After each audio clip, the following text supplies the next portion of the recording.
Hello दोस्तों, नमस्कार। मैं कमलेश कुमार आप सभी का बहुत बहुत स्वागत करता हूं अपने यूट्यूब चैनल KRC, जहां सिलेक्शन एक जीत है। तो आज हम शुरू करेंगे इतिहास का बहुत ही महत्वपूर्ण टॉपिक, जो आपके सभी प्रतियोगिता परीक्षा के लिए महत्वपूर्ण है। तो आज का टॉपिक है मुग़ल साम्राज्य। मुग़ल साम्राज्य में आज हम बाबर के बारे में चर्चा करेंगे। तो चलिए, आज का पहला क्वेश्चन है, मध्यकालीन भारत के मुग़ल शासक किस शाखा से संबंधित थे? तो चगताई तुर्क शाखा से। दूसरा क्वेश्चन है, चगताई तुर्क शाखा को भारत में किस नाम से जाना जाता है? तो मुगल के नाम से जाना जाता है। तीसरा क्वेश्चन है आज का, भारत में मुगल साम्राज्य की नींव किसने डाली थी? तो भारत में मुगल साम्राज्य की नींव जो है बाबर ने डाली थी। अगला क्वेश्चन है, महान मुगल साम्राज्य के संस्थापक बाबर ने अपना वंश किससे जोड़ा था? तो बाबर जो वंशज था वो पिता के वंश से तैमूर था और माता की तरफ से चंगेज वंश का था। ठीक है, तो दो वंशों का एक खून बना था बाबर। ठीक। अगला पॉइंट है, बाबर किसका पुत्र था? तो बाबर के पिता का नाम उमर शेख मिर्जा था, उमर शेख मिर्जा। अगला क्वेश्चन है, बाबर की माता का क्या नाम था? तो बाबर की माता का नाम कुतलुग निगार खानम था, कुतलुग निगार खानम। नेक्स्ट क्वेश्चन है, बाबर की नानी जो यूनुस खान मुगल की पत्नी थी और जिन्होंने बाबर के पिता की मृत्यु के पश्चात अपने पोते के लिए हर तरह का प्रबंध किया और षड्यंत्रकारियों को दबाया, उसका क्या नाम था? एहसान दौलत बेगम, एहसान दौलत बेगम। ठीक है, बाबर की नानी का क्या नाम था? एहसान दौलत बेगम। नेक्स्ट पॉइंट है, बाबर का जन्म कब और कहाँ हुआ था? तो बाबर का जन्म 14 फरवरी 1483 को फरगना में हुआ था। ठीक है, अगला पॉइंट हम आगे बढ़ते हैं, बाबर का पूरा नाम क्या था? तो बाबर का पूरा नाम जहीरुद्दीन मोहम्मद बाबर था, जहीरुद्दीन मोहम्मद बाबर।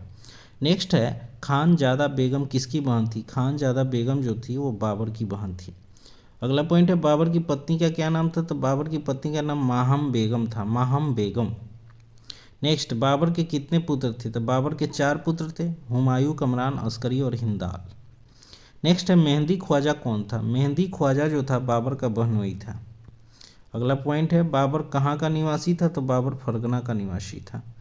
नेक्स्ट है, जिस समय बाबर फरगना के सिंहासन पर बैठा उस समय उसकी उम्र कितनी थी?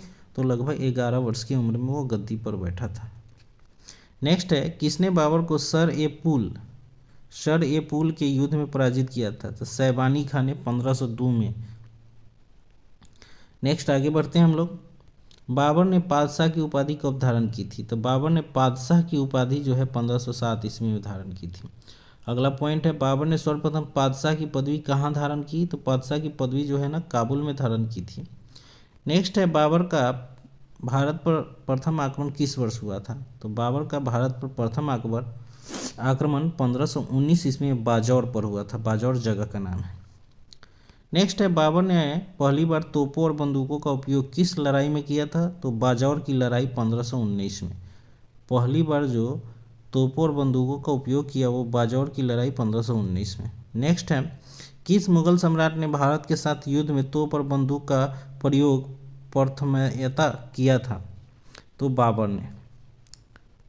नेक्स्ट आगे हम बढ़ते हैं, बाबर ने अपनी आत्मकथा में कितने मुस्लिम और हिंदू राज्यों का उल्लेख किया है? तो 5 मुस्लिम और 2 हिंदू राज्यों का उल्लेख किया है, 5 मुस्लिम और 2 हिंदू राज्यों का उल्लेख बाबर ने अपनी आत्मकथा में किया है। नेक्स्ट है अगला पॉइंट, बाबर ने अपनी आत्मकथा में किन 2 हिंदू राज्यों का विवरण दिया है? तो विजयनगर और मेवाड़ के राज्यों का विवरण दिया है। नेक्स्ट है, बाबर ने अपनी आत्मकथा में किसे समकालीन भारत का सबसे शक्तिशाली राजा कहा है? तो कृष्णदेवराय को। ठीक है, कृष्णदेवराय को। नेक्स्ट पॉइंट है, बाबर के आक्रमण के समय विजयनगर साम्राज्य का शासक कौन था? तो विजयनगर साम्राज्य का शासक कृष्णदेवराय थे, जो तुलु वंश के संस्थापक थे और इन्होंने अमुक्त माल्याद पुस्तक लिखा था जो तेलुगु भाषा में लिखा था। ठीक है, नेक्स्ट पॉइंट है, बाबर को भारत पर आक्रमण करने का निमंत्रण किस लोधी सरदार ने दिया था? तो दौलत खां लोधी ने, दौलत खां लोधी ने। नेक्स्ट आगे बढ़ते हैं हम लोग, बाबर को भारत पर आक्रमण करने के लिए आमंत्रित करने वालों में से एक आलम खां कौन था? तो आलम खां जो था इब्राहिम लोदी का संबंधी था तथा वह दिल्ली के राज सिंहासन पर अपनी दावेदारी जताता था। ठीक है, इब्राहिम लोदी का वो चाचा था आलम खां। ठीक, नेक्स्ट अगला पॉइंट, पानीपत की प्रथम लड़ाई किस वर्ष हुई थी? तो पानीपत की प्रथम लड़ाई 21 अप्रैल 1526 को हुई थी। अगला पॉइंट है, पानीपत की प्रथम लड़ाई किसके बीच हुई थी? पानीपत की प्रथम लड़ाई बाबर एवं सुल्तान इब्राहिम लोदी के बीच हुआ था। नेक्स्ट पॉइंट है, बाबर ने सन 1526 ईस्वी में किस पर विजय प्राप्त करके भारत में मुगल सत्ता की स्थापना की थी? तो इब्राहिम लोदी पर विजय प्राप्त करके। नेक्स्ट, बाबर के भारत आने का फलस्वरूप इस क्षेत्र में किस राजवंश की स्थापना हुई? तो तैमूरी राजवंश की, जिसे तिमुरिद भी कहा जाता है। अगला पॉइंट है, किस मुगल शासक ने भारत में ऑटोमन युद्ध पद्धति को अपनाया था? ऑटोमन युद्ध पद्धति, तो बाबर ने। ये VVI क्वेश्चन है, आपके एग्जाम में पूछे जा सकते हैं कि ऑटोमन युद्ध पद्धति को किस शासक ने अपनाया था? तो बाबर ने। ये नया क्वेश्चन है। नेक्स्ट है, पानीपत के प्रथम युद्ध में बाबर की विजय का मुख्य कारण क्या था? तो उसका तोपखाना एवं कुशल सेनापति। ठीक है। नेक्स्ट है, पानीपत के युद्ध में बाबर के तोपखाने का संचालन किसने किया था? तो बाबर के तोपखाने का संचालन उस्ताद अली एवं मुस्तफ़ा ने किया था। उस्ताद अली एवं मुस्तफ़ा ने तोपखाने का संचालन किया था। नेक्स्ट है, पानीपत के युद्ध में बाबर की जीत का मुख्य कारण क्या था? तो मुख्य कारण था उसकी सैन्य कुशलता। अगला पॉइंट है, भारत में तुलगमा युद्ध पद्धति और तोपों से सजाने की उस्मानी पद्धति, ठीक है, का पहली बार प्रयोग किसने किया था? तो बाबर ने। तुलगमा युद्ध पद्धति और तोपों से सजाने की उस्मानी पद्धति को किसने शुरू किया था? तो बाबर ने। नेक्स्ट है, पानीपत के प्रथम युद्ध में बाबर ने किस युद्ध नीति का प्रयोग किया था? तो तुगलमा युद्ध पद्धति का। ठीक है। नेक्स्ट क्वेश्चन है, पानीपत के प्रथम युद्ध ने लोदी वंश की रीढ़ की हड्डी ही तोड़ दी थी। इसके परिणाम स्वरूप बाबर के नियंत्रण में एक बहुत बड़ा भूभाग आ गया। वह भूभाग कहाँ तक फैला था? तो दिल्ली एवं आगरा तक। ठीक है, दिल्ली एवं आगरा तक। नेक्स्ट है, खानवा का युद्ध कब हुआ था? तो खानवा का युद्ध 1527 ईस्वी में हुआ था। किस युद्ध के पश्चात बाबर ने गाजी की उपाधि धारण की थी? तो गाजी की उपाधि जो धारण की थी खानवा युद्ध के बाद। नेक्स्ट है, मेवाड़ के किस राजा को 1527 में खानवा के युद्ध में बाबर ने हराया था? तो राणा संगा को। ठीक है। खानवा के संग्राम में कौन परास्त हुए थे? तो खानवा के संग्राम में जो परास्त हुए थे वो राजपूत थे। ठीक है, राजपूत राजा थे जो खानवा। नेक्स्ट है, किस युद्ध में बाबर ने जिहाद का नारा का उद्घोष किया, तगमा नामक कर समाप्त किया एवं युद्ध उपरांत विजयी होकर गाजी की उपाधि धारण की? तो वो खानवा का युद्ध था। खानवा के युद्ध के समय जिहाद का नारा भी दिया था, तगमा नामक कर भी समाप्त कर दिया था। ठीक है, और उसी समय गाजी की उपाधि धारण की थी, वो खानवा युद्ध था। अगला पॉइंट है, चंदेरी का युद्ध कब हुआ था? ठीक है, चंदेरी का युद्ध कब हुआ था? तो 1528 ईस्वी में। बाबर ने मेदिनी राय को किस युद्ध में पराजित किया था? तो चंदेरी के युद्ध में। ठीक है, मेदिनी राय के साथ हुआ था। नेक्स्ट अगला पॉइंट है, किस युद्ध में शेरशाह सूरी ने मुगलों की ओर से भाग लिया था? तो मुगलों की ओर से भाग लिया था चंदेरी युद्ध में 1528 में। किसने भाग लिया था? तो शेरशाह सूरी ने। नेक्स्ट है, घाघरा का युद्ध कब हुआ था? तो घाघरा का युद्ध 1529 ईस्वी में हुआ था। ठीक है। अगला पॉइंट है, चालाक अफगान बताकर बाबर ने हुमायूं को किसके प्रति सचेत किया था? तो शेर खां के प्रति। चालाक अफगान बताकर बाबर ने हुमायूं को किसके प्रति सचेत किया था? तो शेर खां के प्रति। नेक्स्ट है, बाबर ने घाघरा के युद्ध में किसे पराजित किया था? तो घाघरा के युद्ध में अफगानों को पराजित किया था। मुगल कालीन भारत का वह पहला युद्ध कौन था जो थल और जल दोनों जगह लड़ा गया था? तो घाघरा का युद्ध। ठीक है, घाघरा का युद्ध। आगे बढ़ते हैं हम लोग, बाबर की विजय का सही क्रम। तो बाबर की विजय का सही क्रम पानीपत का युद्ध, फिर खानवा का युद्ध, फिर चंदेरी का युद्ध, फिर घाघरा का युद्ध। ठीक है। तो कुछ टीचर इसे अपने ट्रिक के अनुसार बताते हैं कि बाबर आया, पानी पिया, खाना खाया, चल दिया, क्या क्या है। तो ज़रूरी नहीं कि हम ट्रिक से याद करें, ये बहुत ही ईजी है। पानीपत का युद्ध हुआ, फिर खानवा का युद्ध हुआ, चंदेरी का और घाघरा का। तो बहुत सिंपली आप लोग इसे याद रख सकते हैं। ट्रिक वहीं काम करते हैं जहाँ होना ज़रूरी है। बहुत डिफ़िकल्ट चीज़ होता है वहाँ पर ट्रिक बनाना पड़ता है। नेक्स्ट आगे बढ़ते हैं, बाबर की मृत्यु किस स्थान पर हुई थी? बाबर की मृत्यु आगरा में हो गई थी। बाबर की मृत्यु 26 दिसंबर 1530 को हुई। उसे आगरा के आराम बाग या चार बाग में दफनाया गया। शेर शाह के शासनकाल के दौरान उसके शरीर को किस स्थान पर ले जाकर दफनाया गया? तो काबुल में। ठीक है। अगला पॉइंट है, किसने लिखा कि बाबर की मृत्यु विष देने से हुई थी? तो गुलबदन बेगम, जो हुमायूं की बहन थी गुलबदन बेगम, बाबर की बेटी, उन्होंने बताया था। नेक्स्ट है, बाबर के साम्राज्य में कौन कौन से क्षेत्र सम्मिलित थे? तो काबुल का क्षेत्र था, पंजाब का क्षेत्र एवं आधुनिक उत्तर प्रदेश का क्षेत्र। नेक्स्ट है, किस मुगल बादशाह ने मीर ए खलीफा नामक पद का सृजन किया था? तो बाबर ने मीर ए खलीफा पद का सृजन किया था। नेक्स्ट आगे बढ़ते हैं हम लोग। भारत में बाबर द्वारा प्रशासनिक सुधार न करने के निम्न कारण कौन कौन थे? फर्स्ट था, उसके द्वारा काबुल में किए गए सुधार अलोकप्रिय थे एवं वहाँ उसे इसी कारण विद्रोह का सामना करना पड़ा था। दूसरा, अपने शासनकाल में वह भारत में विजय मुद्दों में व्यस्त रहा। तीसरा, वह चाहता था कि अफगान क्षेत्रीय सैन्य सरदारों के रूप में चलते रहे। ठीक है। नेक्स्ट है, बाबर कालीन स्थापत्य के विषय में सत्य कथन कौन कौन है? ठीक है। तो सत्य कथन देखते हैं। नंबर 1, भारतीय कारीगरों के प्रति प्रशंसा का भाव होने के बावजूद बाबर चाहता था कि भारत में उसके भवनों के निर्माण खुरासानी अर्थात तैमूरी शैली में हो। ठीक है।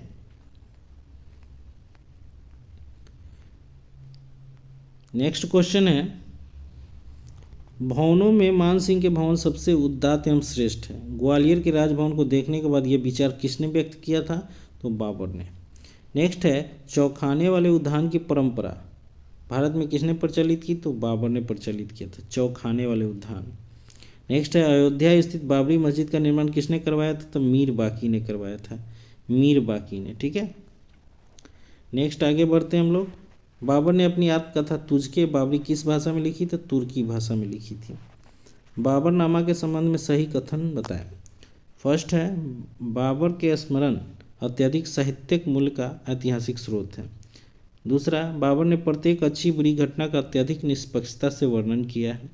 तीसरा, ऐतिहासिक घटनाएं बाबर के निजी विचारों, मनोभाव और विवेक से इस प्रकार मिल गई कि उन्हें वे एक दूसरे से अलग नहीं किया जा सकता है। नेक्स्ट है, तुझके बाबरी का फारसी में अनुवाद किसके द्वारा किया गया था? पयंदा खां के द्वारा, अब्दुल रहीम खाना खां के द्वारा एवं अबू तालिब तुर्बाती के द्वारा। तो इसका मेनली जो एग्जाम में आंसर आते हैं वो अब्दुल रहीम खान खां के द्वारा। ठीक है। नेक्स्ट है, तुझके बाबरी का अंग्रेजी में अनुवाद किसने किया था? तो लीडन एवं एरसिकन तथा A.S. बेवरीज ने किया था। ठीक है। अगला पॉइंट है, बाबर की आत्मकथा तुझके बाबरी का मूल तुर्की भाषा से अंग्रेजी भाषा में अनुवाद किसके द्वारा किया गया था? तो श्रीमती बेवरीज के द्वारा। नेक्स्ट पॉइंट है, बाबर के जीवन वृत्त के विषय में सही कथन क्या है? तो बाबर का जीवन वृत्त में समकालीन कार्यों पर प्रकाश डाला गया है। दूसरा, इसमें प्रकृति के प्रति बाबर की रुचि को प्रदर्शित किया गया है। और तीसरा, उसने अपने एवं समकालीन लोगों उनकी अच्छी और बुरी बातों पर प्रकाश डाला है। ठीक है। नेक्स्ट पॉइंट है, श्रीमती A.N. बेवरीज द्वारा अंग्रेजी में अनुदित ब्रिटिश संग्रहालय के बाबरनामा का शीर्षक क्या है? The memories of Babur. ठीक है। नेक्स्ट पॉइंट, खत ए बाबरी नामक एक लिपि या शैली का आविष्कार किसने किया था? तो बाबर ने किया था। रिसाल ए उसज की रचना किसने की थी? तो बाबर ने की थी। नेक्स्ट पॉइंट है, बाबर ने फारसी में कविता की एक नई शैली को जन्म दिया। इस शैली का क्या नाम था? मुबैयान प्रथा। बाबर ने फारसी में कविता की एक नई शैली को जन्म दिया। इस शैली का नाम था मुबैयान। नेक्स्ट पॉइंट है, बाबर द्वारा प्रचलित शाहरुखी सिक्के किस धातु के बने होते थे? बाबर द्वारा प्रचलित शाहरुखी सिक्के किस धातु के बने थे? तो चांदी के। नेक्स्ट है, किस इतिहासकार ने बाबर को इस्लाम के इतिहास का सबसे आकर्षक व्यक्ति कहा है? तो हैवेल ने। नेक्स्ट पॉइंट, किस इतिहासकार ने बाबर की तुलना इंग्लैंड के ट्यूडर वंश के शासक हेनरी सप्तम से की है? तो डॉक्टर R.S. शर्मा ने। ठीक है। तो ये बहुत ही इंपॉर्टेंट क्वेश्चन है जो आपको बहुत कम ही बुक में देखने को मिलेंगे। तो मैं आशा करता हूँ कि आप लोग को ये सेशन अच्छा लग रहा होगा। तो आपसे फिर से अनुरोध है कि मेरे YouTube चैनल को ज़रूर सब्सक्राइब कीजिए, लाइक कीजिए और शेयर भी कीजिए और वीडियो को लगातार देखते रहिए। नेक्स्ट पॉइंट है आपका किस इतिहासकार ने लिखा कि बाबर एक प्रशंसनीय घुड़सवार, अच्छा निशानेबाज, कुशल तलवारबाज एवं सफल शिकारी था? तो डॉक्टर R.S. शर्मा के द्वारा ये लिखा गया है। ठीक है। अगला पॉइंट है, किस कारण बाबर को इतिहास के प्रसिद्ध विजेताओं के बीच उच्च स्थान रखा जाता है, उच्च स्थान पर रखा जाता है? तो उसने मुगल वंश की स्थापना की थी, इसलिए उसे उच्च स्थान पर रखा जाता है। नेक्स्ट है, वह मुगल सम्राट कौन था जिसके जीवन के धैर्य और संकल्प से सफलता की शिक्षा मिलती है? तो जहीरुद्दीन मोहम्मद बाबर। बाबर का पूरा नाम था जहीरुद्दीन मोहम्मद बाबर। ठीक है। नेक्स्ट है, अब बाबर से रिलेटेड कुछ विविध देखते हैं। किस मुगल शासक ने बयाना और धौलपुर के मध्य चंबल घाटी में ग्रामीणों को खजूर तार की शराब इकट्ठा करते देखा तथा तारी को निकालने की विधि का वर्णन किया है? तो वो है बाबर। नेक्स्ट, बादशाह का विरुद्ध धारण करने वाला प्रथम मुगल शासक कौन था? बादशाह विरुद्ध धारण करने वाला मतलब बादशाह की उपाधि भी धारण किया था ये तो बाबर ने, सबसे पहले मुगल शासक में।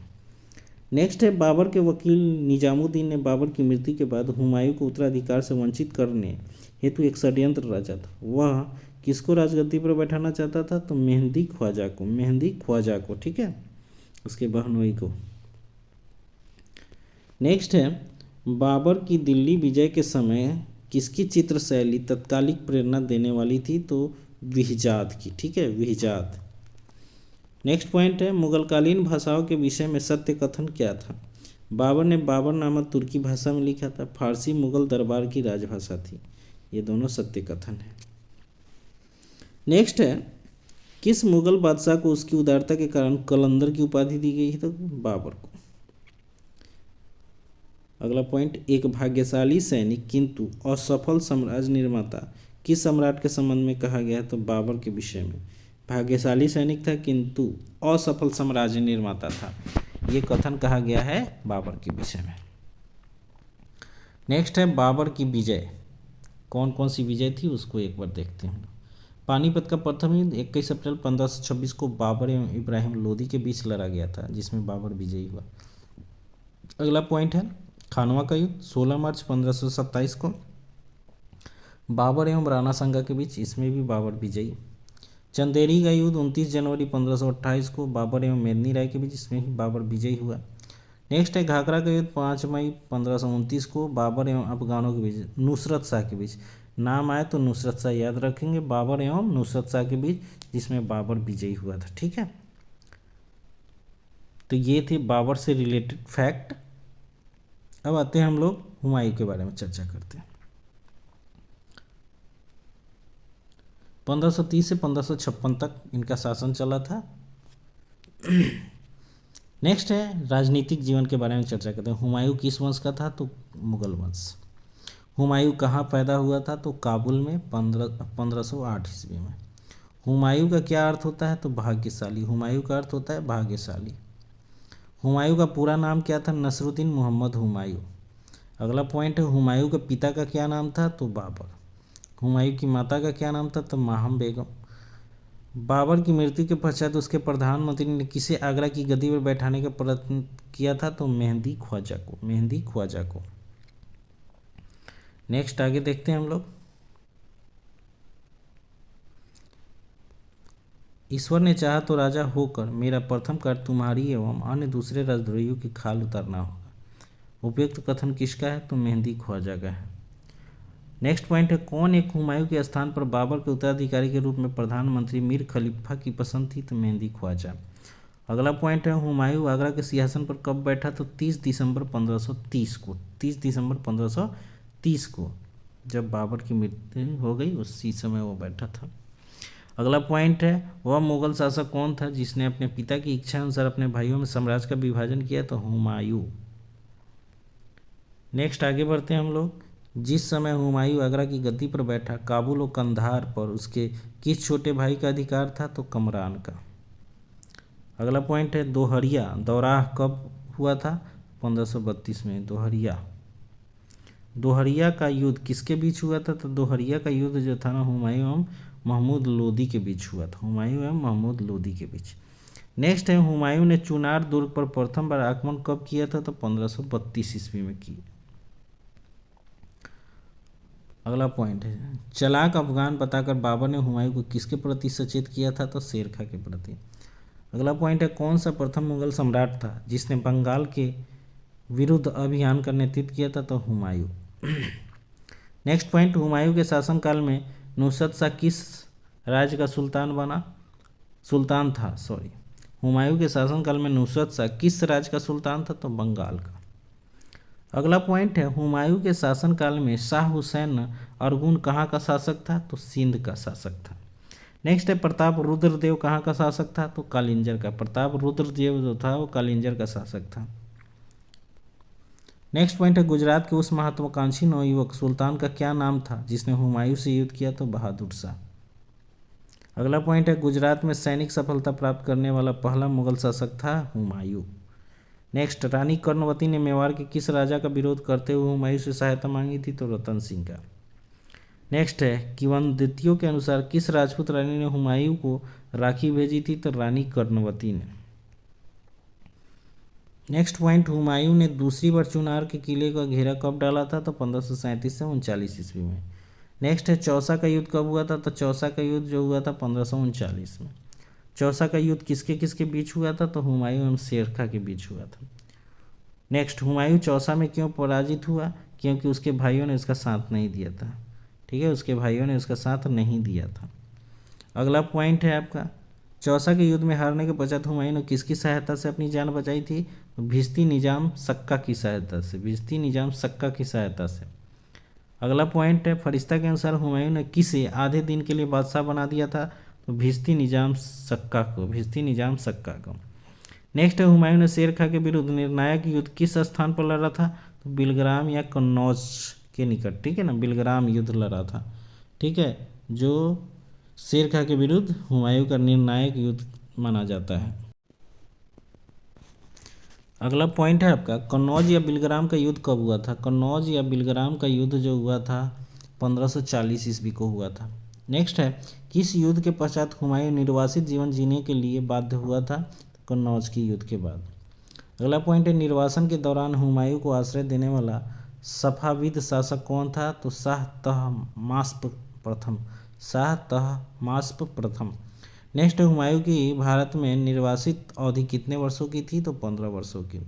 अगला पॉइंट है, हुमायूं दूसरी बार दिल्ली में कब प्रवेश किया था? तो 1555 ईस्वी में। नेक्स्ट पॉइंट है, मछीवाड़ा का युद्ध कब और किसके बीच हुआ था? तो मछीवाड़ा का युद्ध 1555 ईस्वी को मुगलों और अफगानों के बीच हुआ था। नेक्स्ट आगे बढ़ते हैं, हुमायूं ने किसे हराकर 1555 ईस्वी में दिल्ली पर फिर से अधिकार प्राप्त किया? तो सिकंदर शाह को। नेक्स्ट है, दिल्ली का राज्य दोबारा प्राप्त करने के पश्चात हुमायूं कितने समय तक राज्य कर पाया था? तो 6 माह तक। अगला पॉइंट है, हुमायूं की मृत्यु कैसे हुई? तो दीन पनाह नामक इमारत की सीढ़ियों से फिसलकर गिरने से उसकी मृत्यु हो गई थी। नेक्स्ट है, किस मुगल शासक की सीढ़ियों से गिरकर मृत्यु हो गई? तो हुमायूं की। नेक्स्ट है, हुमायूं की कब्र कहाँ है? तो हुमायूं की कब्र दिल्ली में है। अगला पॉइंट है, हुमायूं के मकबरे का निर्माण किसके द्वारा करवाया गया था? तो हाजी बेगम, मतलब हुमायूं की पत्नी के द्वारा, हाजी बेगम के द्वारा करवाया गया था। नेक्स्ट है, हुमायूं के मकबरे का वास्तुकार कौन था? तो मीरक मिर्जा गियास। मीरक मिर्जा गियास। अगला पॉइंट है, कौन सा एक मकबरा एक बड़े उद्यान के केंद्र में स्थित है और ताजमहल का पूर्व रूप प्रतीत होता है? तो दिल्ली का हुमायूं का मकबरा। ठीक है। अगला पॉइंट है, हुमायूं का अर्थ है भाग्यवान, परंतु वह एक अत्यधिक दुर्भाग्यशाली व्यक्ति था। वह जीवन भर ठोकर खाता रहा और ठोकर खाकर ही उसकी मृत्यु हो गई। यह टिप्पणी किसकी थी? तो स्टैनले नेलपूल की। स्टैनले नेलपूल की। नेक्स्ट है, हुमायूं जीवन में लुढ़कता रहा और लुढ़क कर ही इस जीवन से मुक्त हो गया। यह किसका कथन है? स्टैनली नेलपूल का। नेक्स्ट है, किस इतिहासकार ने लिखा कि हुमायूं की असफलता का मुख्य कारण उसकी सुंदर परंतु विवेक रहित दयालुता थी? तो नेलपूल। अगला पॉइंट है, समकालीन स्रोतों में से कौन सा एक खगोल शास्त्र और ज्योतिष शास्त्र के प्रति हुमायूं के अनुराग चित्रण करता है? तो कानून ए हुमायूनी। कानून ए हुमायूनी।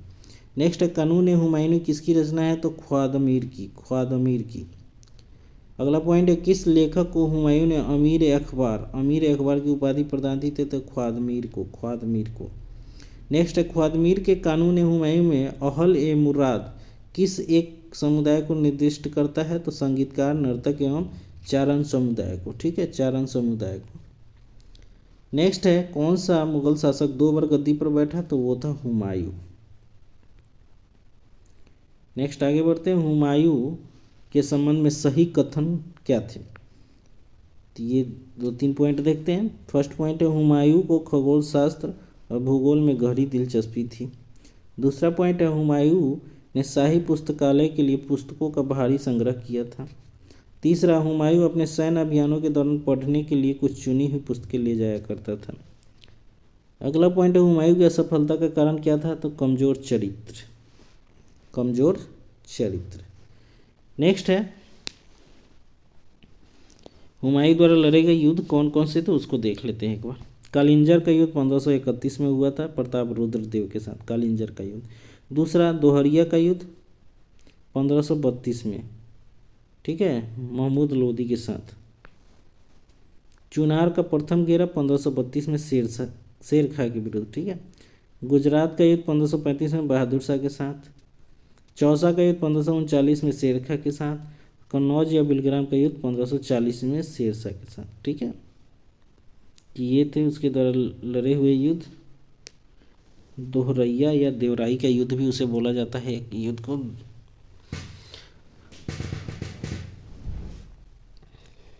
नेक्स्ट है अगला पॉइंट, शेर शाह सूरी और उसके उत्तराधिकारी। शेर शाह 1540 से 1555 ईस्वी तक उसका शासन रहा था, तो उसके बारे में चर्चा करेंगे। फरीद खां का जन्म कब और कहाँ हुआ था? तो बजवारा में सन 1472 ईस्वी में। नोट, डॉक्टर KR कानूनगो के अनुसार फरीद खां का जन्म 1486 ईस्वी में हुआ था, ठीक है, इसको भी ध्यान में रखें। नेक्स्ट है शेर शाह का प्रारंभिक नाम क्या था? तो फरीद खां। शेर शाह का प्रारंभिक नाम फरीद खां था। शेर शाह के पिता हसन खां कहाँ के जमीन जागीरदार थे? तो सासाराम, ख्वासपुर और डाटा के, ठीक है। नेक्स्ट आगे बढ़ते हैं हम लोग। फरीद खां ने अपनी शिक्षा दीक्षा कहाँ से प्राप्त की? तो जौनपुर से। अगला पॉइंट है फरीद खां की वीरता से प्रभावित होकर किसने शेर खां की उपाधि प्रदान की थी? तो बहार खां लोहानी ने, बहार खां लोहानी। अगला पॉइंट है मध्ययुगीन शासकों में से कौन एक उच्च शिक्षित था? तो शेर शाह। बिहार के किस सुल्तान ने शेर खां को अपने अल्पवयस्क पुत्र जलाल खां का शिक्षक नियुक्त किया था? सुल्तान मोहम्मद नुहानी ने। नेक्स्ट है 1532 ईस्वी में हुए दोहरिया या देवराई के युद्ध में हुमायूं के विरुद्ध शेर शाह ने किसका साथ दिया था? तो अफगानों का। अगला पॉइंट है सूरजगढ़ की लड़ाई कब हुई थी? तो सूरजगढ़ की लड़ाई 1534 ईस्वी में बंगाल में हुआ था, ठीक है, 1534 में। नेक्स्ट है सूरजगढ़ की लड़ाई किसके किसके बीच हुई थी? तो शेर खां एवं गयासुद्दीन महमूद के बीच, शेर खां एवं गयासुद्दीन महमूद के बीच। अगला है शेर खां मुगल सेवा में कितने समय तक रहा था? तो लगभग 15 माह तक, 15 माह तक। नेक्स्ट, यदि ईश्वर ने मेरी सहायता की और भाग ने मेरा साथ दिया तो मैं सरलता से मुगलों को भारत से निकाल दूंगा। उपयुक्त वक्तव्य किस शासक का है? तो ये शेर खां का है। नेक्स्ट है चौसा का युद्ध कब हुआ था? तो 1539 ईस्वी में शेर खां एवं मुगलों के बीच हुआ था, ठीक है, चौसा का युद्ध। ये हुमायूं। नेक्स्ट पॉइंट है चौसा के युद्ध के पश्चात शेर शाह आलम सुल्तान ने आदिल की उपाधि धारण की थी, अपने नाम के सिक्के भी चलवाए थे, ठीक है। नेक्स्ट पॉइंट, कन्नौज अथवा बिलग्राम का युद्ध कब हुआ था? तो 1540 ईस्वी में। नेक्स्ट, किन दो शासकों के मध्य 17 मई 1540 ईस्वी में कन्नौज के पास युद्ध हुआ था? तो शेर शाह एवं हुमायूं के बीच। अगला पॉइंट है शेर शाह के विधिवत राज्याभिषेक कब और कहाँ हुआ था? तो 10 जून 1540 को आगरा में हुआ था। सूर्यवंश का संस्थापक कौन था? तो सूर्यवंश का संस्थापक शेर शाह सूरी था। सूर्यवंश ने कितने वर्षों तक शासन किया? तो लगभग 15 वर्षों तक, ठीक है, 15 वर्षों तक, 1540 से 1555 ईस्वी तक। आगे बढ़ते हैं हम लोग।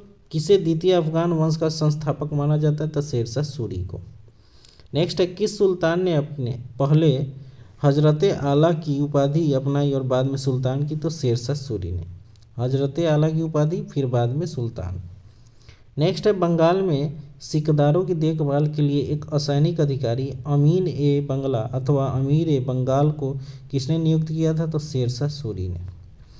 नेक्स्ट है कन्नौज नगर को बर्बाद करके किसने शेरसुर नामक शहर बसाया था? तो शेरशाह ने। नेक्स्ट, किसने सासाराम में शानदार मकबरा बनवाया था? तो शेरशाह सूरी ने। अगला पॉइंट है सासाराम में शेरशाह के मकबरे की योजना किस प्रकार की है? तो अष्टकोणीय है, अष्टकोणीय। नेक्स्ट पॉइंट है सासाराम में शेरशाह सूरी का मकबरा किससे घिरा हुआ था? एक तालाब से घिरा हुआ है। अगला पॉइंट सासाराम कहाँ स्थित है? तो बिहार में। हसन खां सूर के मकबरे और शेरशाह के मकबरे का वास्तुकार कौन था? तो अली बल खान, अली बल खान, अली बल खान। नेक्स्ट है पटना नगर की स्थापना किसने की थी? तो शेरशाह ने किया था। नेक्स्ट है किन दो मुगल शासकों के मध्यवर्ती काल में शेरशाह का शासन था? तो हुमायूं एवं अकबर के मध्यवर्ती। नेक्स्ट, हजरत आला की उपाधि से किसने धारण की थी? तो शेरशाह सूरी ने हजरत आला।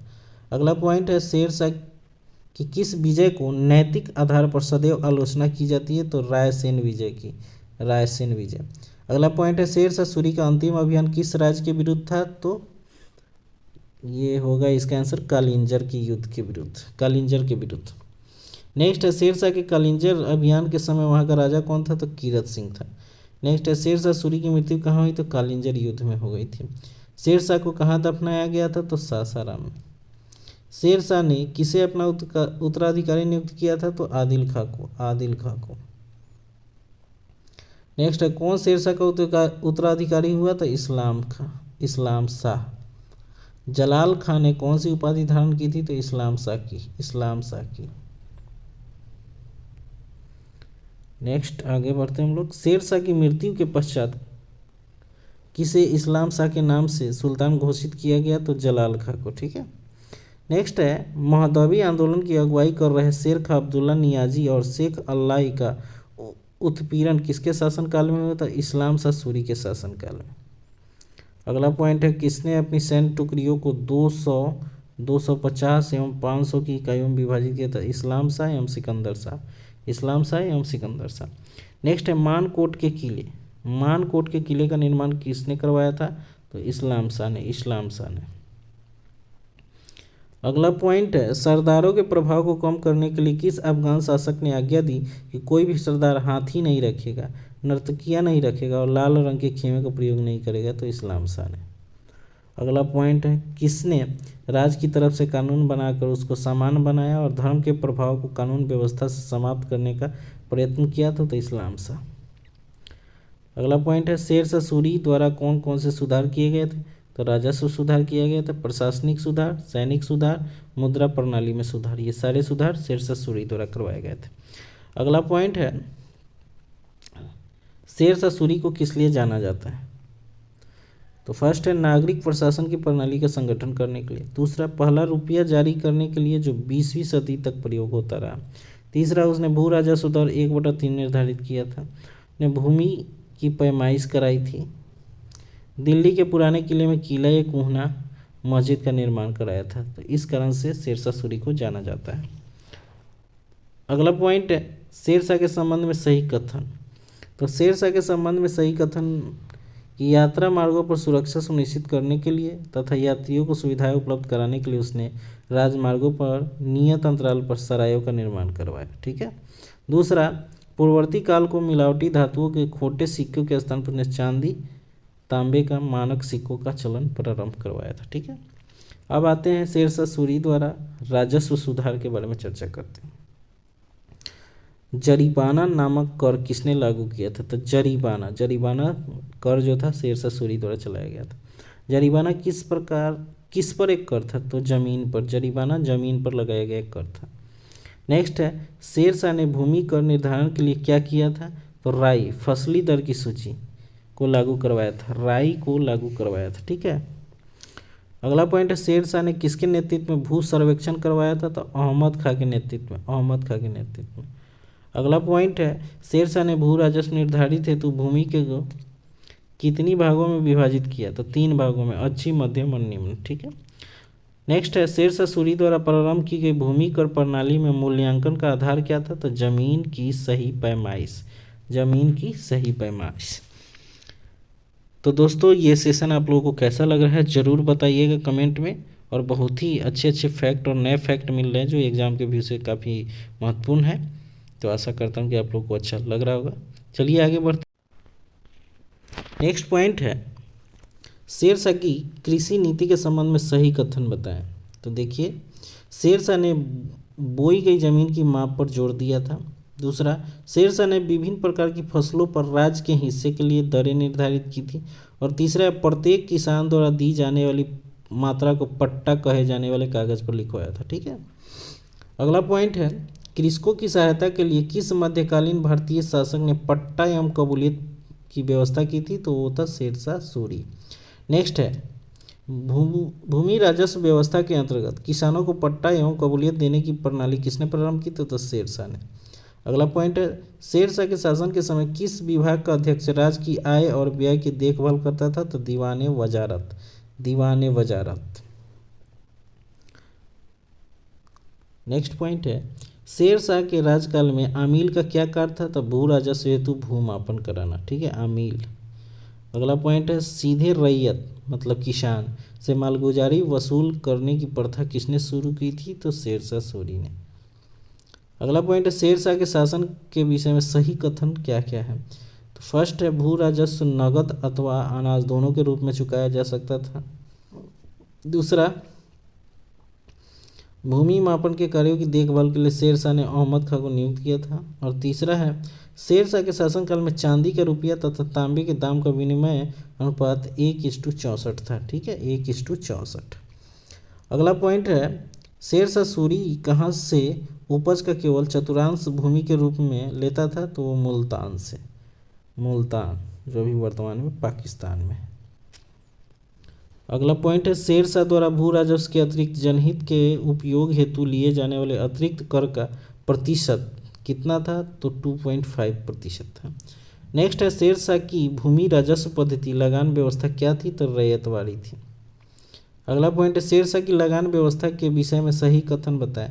तो उसने लगान निर्धारण के लिए 3 प्रकार की प्रणालियाँ गल्ला बख्शी अथवा बटाई, नस्क या मुक्ताई अथवा कनकूत नगदी अथवा जब्ती अपनाई थी। भूमि की माप के लिए उसने सिकंदरी गज, 31 अंगुल या 32 इंच एवं स्वर्ण की डंडी का प्रयोग किया था। ठीक है, तो ये सारे कथन जो है सही है। आगे बढ़ते हैं हम लोग नेक्स्ट पॉइंट की तरफ। यदि शेरशाह 10 या 20 वर्ष और जीवित रहता तो वह जमींदार वर्ग समाप्त हो गया होता और हिंदुस्तान में उत्साही एवं परिश्रमी किसानों द्वारा खेती किया जाने वाला तथा सिंचाई युक्त एक ऐसा विस्तृत भू प्रदेश होता जिसमें कहीं भी झाड़ी या घास नहीं होती। शेरशाह के विषय में उपयुक्त कथन किसका है? तो डॉक्टर कानूनगो का है। ठीक है। नेक्स्ट पॉइंट है, शेरशाह के विषय में सही कथन बताएं। फर्स्ट है, उसका राजस्व सिद्धांत तुर्क और अफगानों से मिला जुला स्वरूप था। दूसरा, शेरशाह स्वयं शासन का प्रधान था और शासन की संपूर्ण शक्तियां उसमें केंद्रित थी। अब आते हैं न्यायिक सुधार की तरफ। शेरशाह का न्यायिक सुधार। शेरशाह की धार्मिक नीति कैसी थी? तो धार्मिक सहिष्णुता की थी। ठीक है। दूसरा है, न्याय करना धार्मिक कार्यों में सर्वश्रेष्ठ है और इसे सभी काफिर और मुसलमान बादशाह स्वीकार करते हैं। उपयुक्त कथन किस बादशाह से संबंधित है? तो शेरशाह से। नेक्स्ट पॉइंट है, शेरशाह की शासन व्यवस्था के विषय में किसने लिखा कि शेरशाह के समय एक वृद्ध स्त्री भी अपने सिर पर आभूषण से भरी हुई टोकरी के लिए सुरक्षित राज्य के एक कोने से दूसरे कोने तक जा सकती है? अब्बास खां सरवानी ने लिखा था। नेक्स्ट अगला पॉइंट है, शेरशाह न्याय कार्य के लिए किस दिन बैठता था? तो बुधवार के दिन। VVI question. शेरशाह न्याय कार्य के लिए किस दिन बैठता था? तो बुधवार के दिन। अगला पॉइंट है, अपनी न्यायप्रियता के लिए प्रसिद्ध किस मध्यकालीन शासक ने सुल्तान उल अदल की उपाधि धारण की थी? तो शेरशाह ने।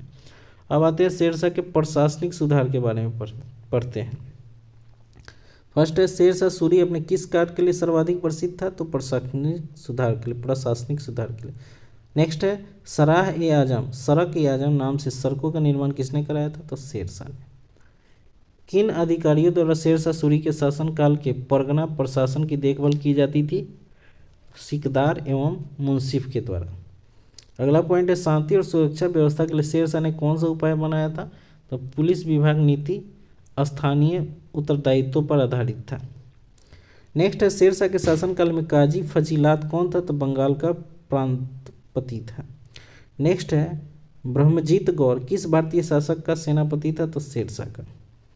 अगला पॉइंट है आपका, किसने शेरशाह द्वारा निर्मित सरायों को साम्राज्य रूपी शरीर की धमनियाँ कहा है? तो डॉक्टर कानूनगो ने। अगला पॉइंट है, उत्तर पश्चिम सीमा की सुरक्षा के लिए रोहतासगढ़ नाम का एक दृढ़ किला किसने बनवाया था? तो शेरशाह सूरी ने। नेक्स्ट है, झेलम नदी के तट पर स्थित रोहतासगढ़ का दुर्ग किसने बनवाया था? तो शेरशाह ने। किस नदी के तट पे? तो झेलम नदी के तट पे। अगला पॉइंट है, रोहतासगढ़ दुर्ग का निर्माण किसकी देखरेख में प्रारंभ हुआ था? तो हैबत खां एवं टोडरमल के देखरेख में। नेक्स्ट है, शेरशाह द्वारा निर्मित बंगाल में सोनार गांव के आगरा, दिल्ली, लाहौर होते हुए मुल्तान तक जाने वाली सड़क क्या कहलाती थी? तो सड़क ए आजम कहलाती थी, सड़क ए आजम। नेक्स्ट है, उसने सड़कों पर सुरक्षा सुनिश्चित करने और यात्रियों की सुविधाएं प्रदान करने के लिए राजमार्ग पर 2 कोस की दूरी पर सरायों का निर्माण कराया। यहाँ यात्री बिस्तर और पका भोजन प्राप्त कर सकते थे। बिना पके भोजन की आपूर्ति की भी व्यवस्था थी। उसने ऐसी लगभग 1700 सरायों का निर्माण कराया। यह शासक कौन था? तो शेरशाह सूरी था। ठीक है, शेरशाह सूरी था।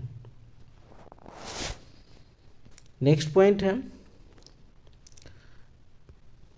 शेरशाह ने समूचे साम्राज्य में कितने सरायों का निर्माण कराया था? तो 1700 सरायों का। अगला पॉइंट है, किसने कहा जो कोई भी सराय में आए उसे सरकारी खजाने से उसके पद के हिसाब से भोजन परोसा जाए तथा उसके टट्टू को अनाज और पानी दिया जाए? शेरशाह सूरी ने। नेक्स्ट है, शेरशाह के समय कितनी सैनिक चौकियों का विवरण मिलता है? तो 16 सैनिक चौकियों का।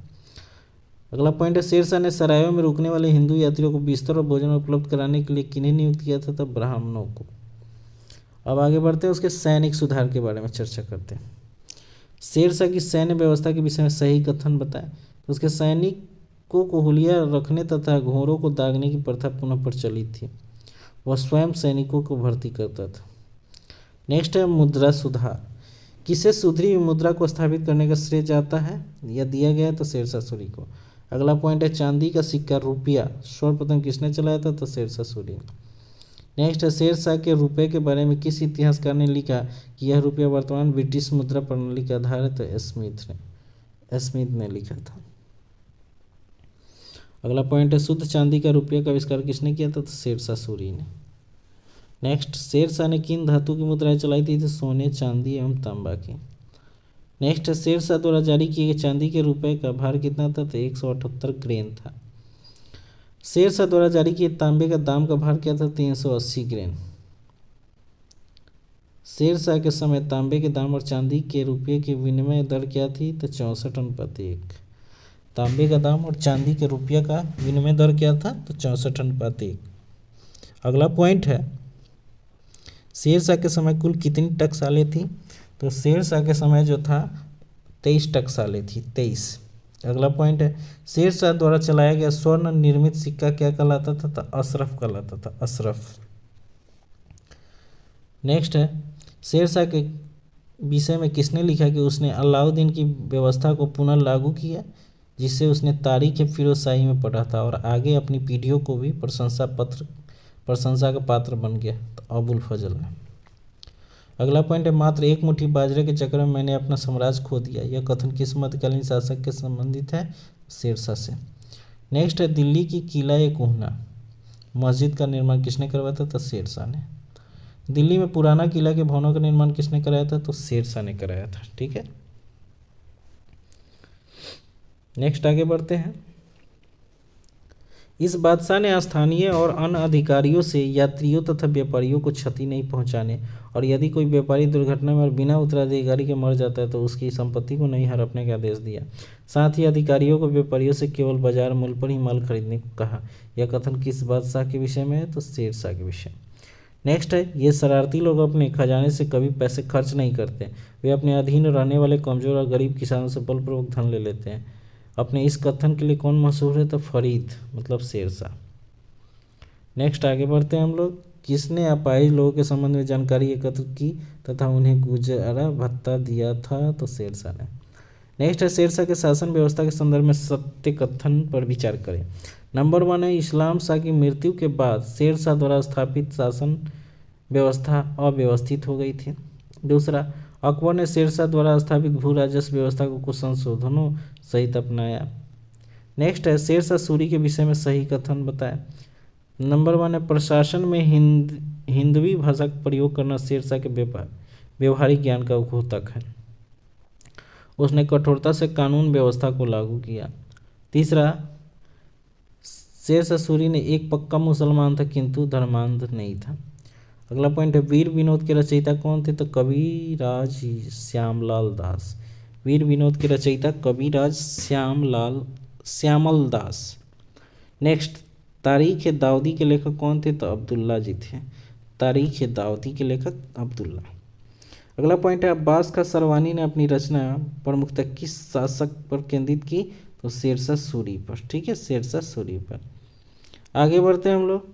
दौलत शेरशाही के लेखक कौन थे? तो दौलत शेरशाही के लेखक हसन खां थे।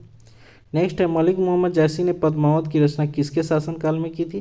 तो शेरशाह के शासनकाल में। अगला पॉइंट है शेरशाह के विषय में किसने लिखा कि बुद्धिमत्ता और अनुभव में वह दूसरा हैदर था? अब्बास खां सरवानी ने। अगला पॉइंट है शेरशाह के विषय में किस इतिहासकार ने लिखा कि बाहर से मुस्लिम और अंदर से हिंदू था? डॉक्टर कानूनगो ने। नेक्स्ट है किस इतिहास का कथन है शिवाजी और शेरशाह चरित्र और योग्यता की दृष्टि से ही समान न थे वरन समान परिस्थितियों में उनका विकास हुआ था? ये लिखा था डॉक्टर जदुनाथ सरकार ने। नेक्स्ट है किस शासक को अकबर का अग्रणी पथ प्रदर्शक माना जाता है? तो शेरशाह सूरी को। नेक्स्ट है किस इतिहासकार ने शेरशाह सूरी को अकबर का अग्रणी स्वीकार किया? तो डॉक्टर आर.पी. त्रिपाठी ने। अगला पॉइंट है शेरशाह को अकबर का पुरोगामी क्यों कहा जाता है? अकबर ने शेरशाह की नीतियों को लागू किया था। नेक्स्ट, मुगलों को शेरशाह की बहुमूल्य देन क्या थी? तो भू राजस्व व्यवस्था। नेक्स्ट है अकबर ने जब मुगल साम्राज्य को समेकित किया तो उसने अपने प्रतिमान के रूप में किसके प्रशासन व्यवस्था को अपनाया? तो शेरशाह के। नेक्स्ट है भू राजस्व प्रणाली में अकबर किसके पद चिन्हों पर चला था? तो शेरशाह के। नेक्स्ट है शेरशाहकालीन प्रशासन दीवान वजारत विभाग था, इसका मंत्री वजीर होता था, कार्य था राज्य की आय व्यय का हिसाब रखना। ठीक, दीवान अर्ज आरिज जिसको बोलते थे, मंत्री का नाम आरिज था जिसे सेना मंत्री बोलते थे। सेना की भर्ती, रसद और संगठन, वेतन आदि की व्यवस्था करना। ठीक है, दीवान अर्ज इससे पहले बलबन चला चुका था। ठीक है ना, सल्तनत काल में आप लोग दीवान अर्ज, ठीक है ना, एक सैन्य विभाग था बलबन के समय, यहाँ भी सैन्य विभाग ही है। नेक्स्ट दीवान रसालत विदेश मंत्री है। दीवान रसालत एक विदेश मंत्री है, विदेशी राजदूतों का स्वागत, पत्र व्यवहार आदि करना। ठीक है, दीवान इंसा दरीब एक खास इसका नाम है मंत्री का, साम्राज्य के अंदर सभी प्रकार के पत्र व्यवहार आदेशों को भेजना। ठीक है, नेक्स्ट आगे बढ़ते हैं हम लोग। दीवान कजा, दीवान कजा मुख्य काजी का नाम है। दीवान कजा न्यायिक कार्य करना। ठीक है, सम्राट के पश्चात। बरीद मुमालिक गुप्तचर विभाग का प्रमुख कहलाता था। बरीद मुमालिक साम्राज्य के विभिन्न भागों से गुप्तचरों की रिपोर्टों को प्राप्त करना। ठीक है, अब आगे सरकार प्रशासन। सिकदारान सरकार का सैनिक अधिकारी होता था। ठीक है, मुंसिफान न्यायिक अधिकारी होता था। ठीक, आगे परगना प्रशासन। सिकदार परगने का सैनिक अधिकारी को सिकदार कहते थे। ठीक है, नेक्स्ट आगे बढ़ते हैं हम लोग। अमीन मुंसिफ नागरिक अधिकारी को अमीन मुंसिफ कहा जाता था। ठीक है, फौतदार परगने का खंचाजी होता था। कारकुन फारसी और हिंदी के लेखक को कारकुन कहा जाता था। कानूनगो अर्ध सरकारी अधिकारी को कानूनगो कहा जाता था। नेक्स्ट है ग्राम प्रशासन। मुकदम गांव का मुखिया मुकदम कहलाता था। पटवारी ग्राम का वैतनिक अधिकारी जो गांव का लेखा जोखा रखता था वो पटवारी कहलाता था। नेक्स्ट है शेरशाह एवं उसके उत्तराधिकारी। शेरशाह एवं उसके उत्तराधिकारी के बारे में देखते हैं। शेरशाह 1540 से 1545 तक, मात्र 5 साल। उसके बाद आया इस्लाम शाह। इस्लाम शाह 1545 से 1553 तक। उसके बाद आया फिरोज शाह। फिरोज शाह 1553 में तक ही रहा।